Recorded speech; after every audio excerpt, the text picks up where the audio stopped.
for joining us here on location for this news conference in Community Crops Greenhouse as we talk about the city's efforts to support local food.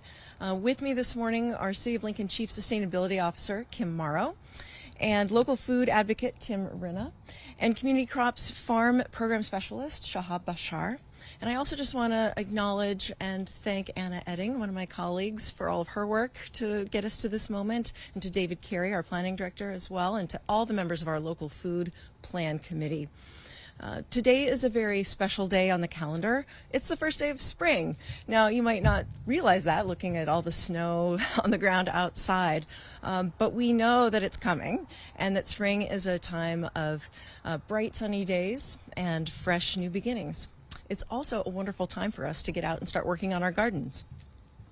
Gardens and the value that they create for our community are why we're here today. Gardening does more than just grow fresh, delicious produce.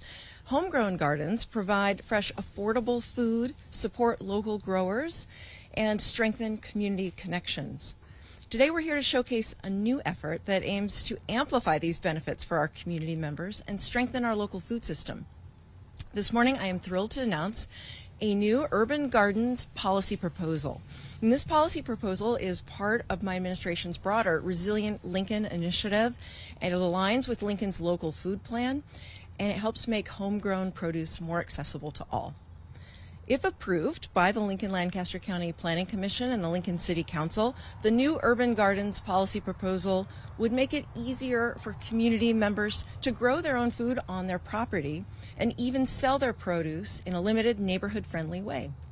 Together with our team at the Lincoln-Lancaster County Planning Department, City of Lincoln Chief Sustainability Officer Kim Morrow has led the effort to bring this initiative forward, and I'd like to invite her up now to provide more details about this exciting proposal that grows new economic opportunity for our residents and increases our neighbors' access to fresh, nutritious, and affordable food. Kim? Thank you. Thank you, Mayor. Good morning, everyone. I'm excited to be here today as we announce an exciting new proposal to enhance urban gardening opportunities throughout Lincoln. As we face growing challenges in our food systems, local solutions become increasingly important for building a healthy, connected community. Today, I'm pleased to share details of a proposal that will make it easier for residents to grow and sell fresh produce right in their neighborhoods. This initiative directly supports two key goals in our local food plan: increasing access to healthy food for all residents, and investing in our local food and farm communities to strengthen food production and security. We believe everyone deserves access to fresh, nutritious food, and that building local food systems creates a more resilient Lincoln. Let me outline the specific code changes we're proposing. First, we want to allow individuals, not just groups, to operate urban gardens and sell produce on site in residential areas. Currently, only groups can operate urban gardens as a primary use on residential lots, and on-site sales aren't permitted in residential districts. Our proposal would change this, enabling individual residents to establish urban gardens and sell their harvest directly from their properties.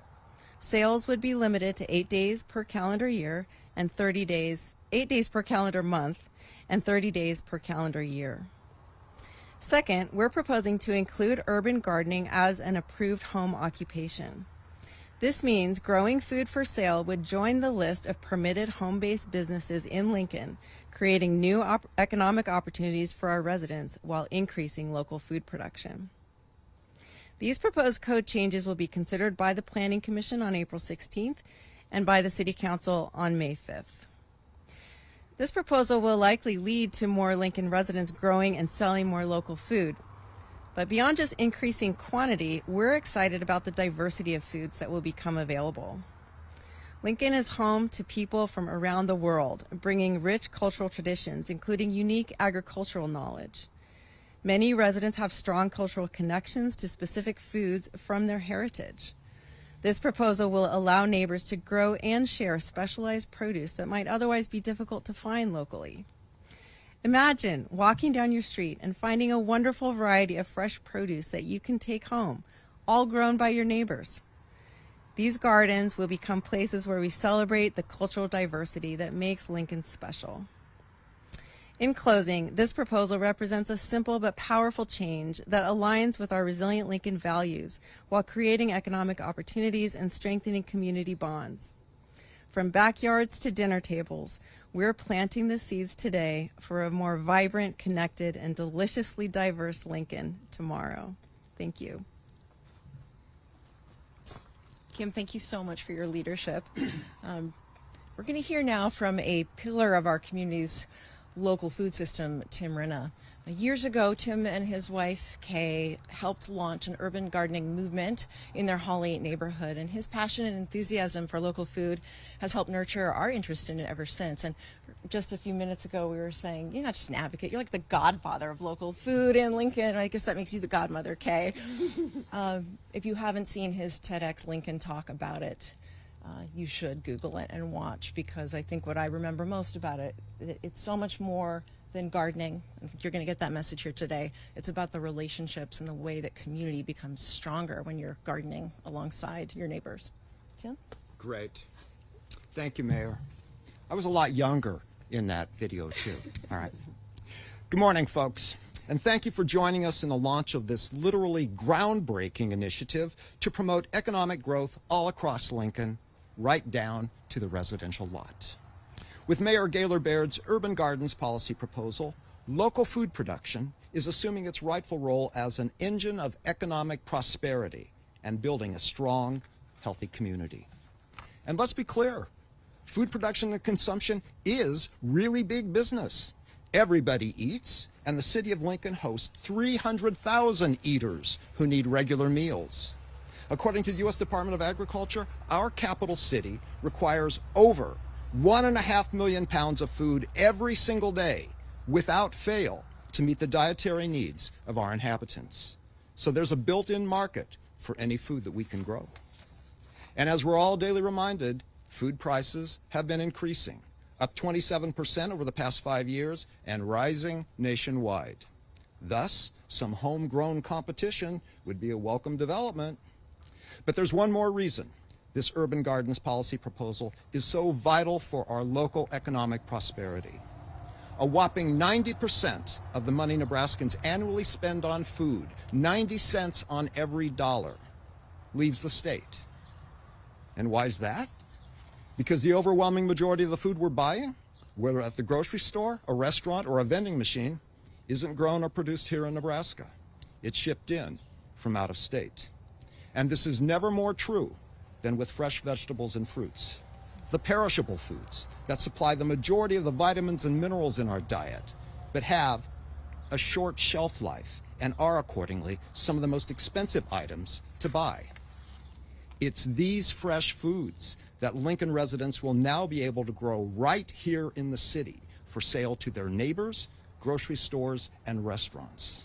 With this new Urban Gardens policy proposal, Lincolnites will be able to commercially grow fresh produce at their residential level, start recapturing some of our food dollars that are currently hemorrhaging from our local economy, and simultaneously increase Lincoln's food security, so that as a community, we have a more reliable and resilient food supply, able to weather the ups and downs of food availability and price. As things stand right now, Lincoln is vulnerable to these food shocks. The average bite of food we eat travels 1,500 miles to our mouths. Our grocery stores typically stock only 3 days' worth of inventory. Producing some of our own food strengthens the security of our food supply against COVID pandemic distribution shortages, crop failures in California's Central Valley, and avian flu outbreaks, and helps ensure that we'll always have plenty to eat. So let's grow Lincoln. Starting this spring, right in our own residential yards, we can be growing fresh food for sale to our fellow citizens, creating new wealth in our community, and bolstering our food security from the ground up. Thank you. Thank you so much, Tim. Now, see, that's why you have to go watch his video, because you get almost 20 minutes of that, I think. Next, I want to acknowledge we have a special guest with us. Immigrant and refugee community members in Lincoln are vital contributors to our local food system. And So is the nonprofit organization Community Crops. Here to talk about both is Shahab Bashar, who is originally from Iraq and who today is a proud Lincoln resident and the food program specialist with Community Crops. Shahab, thank you so much for being here and for all you do and for all your growing right here in our backyard. It's a pleasure to have you speak today. Good morning. First, thank you so much. We at Community Craft Family Service, thank you, and thank you for coming here for supporting growing food. Food is a language we all speak. It connects us, and they carry the story of our ancestor. But beyond that, growing our own food is a way to secure the food for next generations.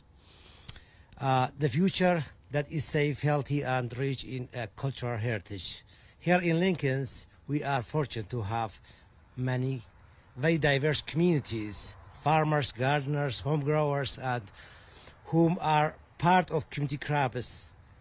A lot of them, they are growing food at Community Crops. These farmers come from different backgrounds, each bring a piece of their homeland through the foods they grow. They cultivate cultural produce, unique crops that are not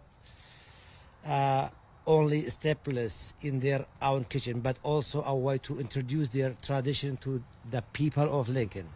For example, we have farmers from Syria. They are growing a unique crops like molokhia, green melons, and magdous eggplants. Farmers we have from Iraq, they are growing a unique produce crops they couldn't find in Lincoln market, like cutting celery, eggplants, pickling peppers, garden cress, and they feeding their community and feeding Lincoln peoples. Also, we have farmers from Africa, from Cameroon. They are growing their own crops, feeding their community like hibiscus, hot peppers, and more. This amendment we are discussing today is not just about supporting small farmers. It's about preserving cultures, promoting food security, and ensuring the future generation have access to these essential crops. By allowing farmers to continue growing culturally significant produce, we are keeping traditions alive and making Lincoln a more inclusive and vibrant place. I encourage all of us to recognize value of this work. Supporting these farmers means supporting our neighbor, community, and futures of food diversity in Lincoln City. Let us make sure these seeds plant today. I really appreciate all of you. Thank you for coming. Thank you for supporting. Always I say, we should grow our food in Lincoln. We should feed our kids and our neighbors. Thank you so much. Thank you so much, Shahab, for those beautiful sentiments. So to sum up, if the Urban Gardens Policy proposal is approved, you will be able to have the opportunity to buy fresh, local, affordable, nutritious, culturally significant, and meaningful and tasty food right from your neighbor's garden. And that supports your health, and it supports our local economy, and it supports economic opportunity for our neighbors. So thank you again for joining us, for tuning in to learn more about this proposal. We look forward to bringing it forward to the Planning Commission and City Council. You'll have opportunities to speak in public chambers if you would like to comment on this proposal, and we welcome that. We want more people to be able to speak up, have their voice heard on this important issue, and ultimately help our community members reap the many benefits of local food. Thank you.